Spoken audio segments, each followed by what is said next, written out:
It's time for another edition of the Penn State Blitz. He's Greg Pickle, Bob Flounders, here to talk a little bit about Penn State's December. Whenever it's December, Greg, there's a lot of recruiting news to get to. But before we get to the recruiting news, let's just talk about some of the postseason honors that are being thrown around. Right. Penn State had some very good individual efforts this year. Yetur Gross-Matos, Amani Araware is getting a lot of love. They got some recognition, I think, but there was no first-team All-Americans this year. Maybe we were a little bit spoiled by Saquon Barkley last year, Carl Nassib a couple of years ago. But when you think about the All-Big Ten, you think about the All-Americans, and you think about where Penn State got slotted or got overlooked, where do you kind of sit on the recognition factor? Yeah, I mean, I think we both agreed that Yetur Gross-Matos probably should have been the unanimous first in Big Ten pick. But from the national level, I don't know what it says about Penn State that they did not have any first or second team picks across the various outlets that put these teams out. I mean, typically you see the college football playoff teams on there. The 5th and 6th ranked teams in the country usually fill up those sheets. I guess what I would say is Penn State had a roster this year that was very good cohesively, but it never had that one guy that just jumped off the page at you. And that's part of the reason they were 9-3 and fell to a Michigan State team that was fairly ordinary, but did enough to win, and Penn State didn't have one guy to take over the game. So obviously moving forward into next year, assuming everyone's back as expected, they'll have some guys in that conversation. But it also just goes to show you that back in September, I guess, James Franklin talked about needing an eraser on defense and a guy kind of like that on offense, and they never really had one at the national level at least this year. Yeah, I do think, though, next year there's going to be a lot of love for Yetur, who will be a third-year junior. So even if he wanted to, he can't leave after this season. He's got to come back for one more year. I do think you mentioned the fact that a lot of the older players, Trace was hurt. I don't think there was any question about that. Another player, Juwan Johnson, never really got going. He got hurt. But Penn State did get some key contributions from some young players, and it was nice to see them get recognized. Talking about Micah Parsons and Pat Freiermuth, I think the Pat Freiermuth story, to me, is one of the biggest Penn State stories throughout the year, off-season and regular season. You just never saw it coming. But they both got All-American, true freshman All-American recognition, and deservedly so. Yeah, no question about it. I think the biggest thing that jumped off the page to me about, first we'll start with Pat Freiermuth, is that he found a way to work into an offense. There were some older guys ahead of him. And it's not that anyone doubted he could be as talented as those guys are in their first year, but it's a big difference walking into the tight end room and there's 3 seniors, veteran guys sitting there, and you're the young man on the totem pole, and you have to find a way to jump those guys. It can be tough, both chemistry-wise, and you never got the sense that those guys were angry with him or held a grudge against him or anything like that. So I think it's just a really good story, like you said, and he's just going to continue to get better from here. Then with Micah, I mean, he just came into his own as the season progressed. Yeah. One of the things when you and I both do mailbags, people ask, is there any chance he's going to move back to the defensive end? I mean, I don't see it at this point. Tell me if you feel otherwise, but they wasted a season if they do, moving him to linebacker for 1 year. He sort of started to figure out how to play the position throughout the course of the last 8 games. Yeah, and I think it's to Micah's benefit that he can kind of be a hybrid player, a guy that can play up, because I think most people know he can play down. We're talking about Micah Parsons in his first year. In about 3 weeks, Penn State's going to see a defender, Josh Allen, who is an outside linebacker, pass rusher. And it's not hard to maybe project Micah maybe in a role like that as he gets older. Josh Allen, I think, came from New Jersey, was not a heralded recruit, kind of built himself up in the weight room, devastating player the last 2 years. But he's a player. I think you could be more valuable in college football if you could play in coverage and you can rush the passer. Micah did some great things. He sure doesn't look physically like a freshman, and obviously for him to be able to enroll in January, I really think really benefited him more than any other freshman. He just seemed to really, and they had a chance to experiment with him. Remember, they originally were going to play him at middle linebacker. They had enough time to kind of figure out that maybe he's better suited at another spot. Had he come in August and they try him at middle linebacker, it might have been, halfway through the season until they figured out that he's better suited on the outside. So, Micah and Pat, the arrows are pointing up for both of those guys. They were both members of Penn State's heralded 2018 recruiting class, Greg. So let's talk about, with signing day a week away, let's talk about the 2019 class.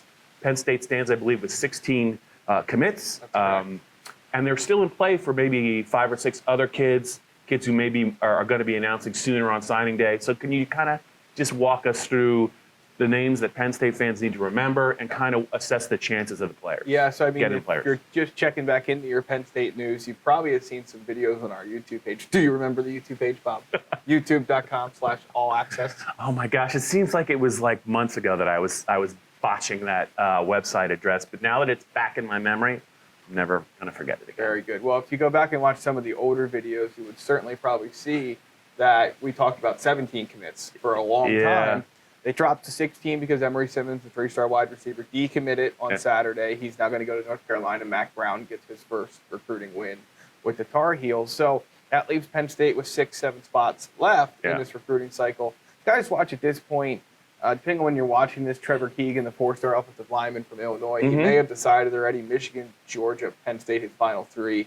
He decides Friday. I think it's the 15th, December 15th. So then going into the next week, then you're going to have Cornelius Johnson, 4-star wide receiver, decide on signing day. You're going to have Michigan, Penn State, sort of a heads-up battle there. Georgia, Texas, a couple other schools in play. Tennessee as well for Noah Kane, the 4-star running back who decides on signing day. I think you're going to see some of these other guys, too, who are kind of – there's a few guys out there, Jared Harrison-Hunty, the 4-star defensive tackle, Adisa Isaac, the 4-star defensive end. A couple other ones, Smith Filbert comes to mind, that they have to decide, are we going to make our decision now on the early signing period, or do we want to wait a little bit? Ja'Kai Moore potentially in the spot, I think he's a 4-star offensive lineman from Virginia. He could decide on national signing day. But some of these guys have to make a call. Are they going to sign now and get it out of the way and be done with it? Or are they going to wait and maybe see what else happens or what changes may take place, or maybe they want to take more visits? The problem, though, is that one of your options might run out of room if you decide to do that. So a lot of decisions for that group to make, but if you're looking for Penn State's next commit, it's probably out of that group. Okay, 2 quick follow-ups, unscripted, if you will, because this was not on our talking point list. But Zack Harrison, the 5-star, is got 3 schools, I think, on his list. Everyone assumes probably it's Ohio State, but Penn State is also on that list. I think he's going to announce on social media. Is it on signing day? It's coming up. Yeah, it's coming up next. Is there any way you see Penn State possibly factoring in for him? I don't. Not unless if in the next week Larry Johnson would leave Ohio State and Jim Harbaugh would leave Michigan, then yes. Those things are not going to happen. So I think Penn State did a really nice job of keeping themselves in this recruitment for one of the nation's top players. But ultimately, his high school head coach in Lewis Center, Ohio, spoke to our sister site, Cleveland.com, at some point over the last week or so, and he mentioned only Ohio State and Michigan in every answer that he gave. So even though Penn State was mentioned in the story of being involved, when the high school coach is on that viewpoint, it's just not going to work out. So kudos to James Franklin and his staff for even getting to this point with an Ohio kid. But, yeah, that's not going to work out, barring major changes in his recruitment. One final point, I think I just wanted to bring up. Mike Loxley is now at Maryland. Yes. He can recruit from out. He used to be at Maryland before. He's been a couple other places, highly regarded as a recruiter. Yep. Does Penn State have to worry about Mike maybe pestering or convincing some 2019 kids maybe to flip to Maryland short term? And in your mind, how big of a threat is he on the recruiting trail to Penn State in that Maryland, Virginia, North Carolina corridor moving forward? Yeah, I mean, I think you go back to 2014 and what was James Franklin pitching? He was pitching hope and a vision, and you come play for us. We might not have many 4 and 5 stars right now, but we start getting them and you start committing to us. Yeah. We're going to start building that base. We're going to start winning games. And not that James Franklin was telling kids, we're going to beat Maryland. No, he was telling them they're going to beat Ohio State, Michigan. Well, what does Mike Loxley have to sell? You come here, you play for us, you build the foundation. Yeah. We're going to beat Penn State regularly. We're going to beat Michigan and Ohio State regularly. I think certainly it's an impact. And the running backs coach he hired, Elijah Brooks from DeMatha Catholic, longtime head coach at that powerhouse program, well-known guy, not terribly dissimilar from Penn State hiring Terry Smith back in 2014. Now, Terry was at the college level at that point, but what was one of the things Penn State loved about him? He could connect really well with Western Pennsylvania kids all over, but Western PA. Well, what does Elijah Brooks do? He connects pretty well with Maryland kids. So it'll certainly be a thorn in Penn State's side. That's not to say they're going to start not getting guys like Shane Simmons, some of the other Maryland prospects they've picked up over the years. It's not to say they're all going to start going to go to Maryland.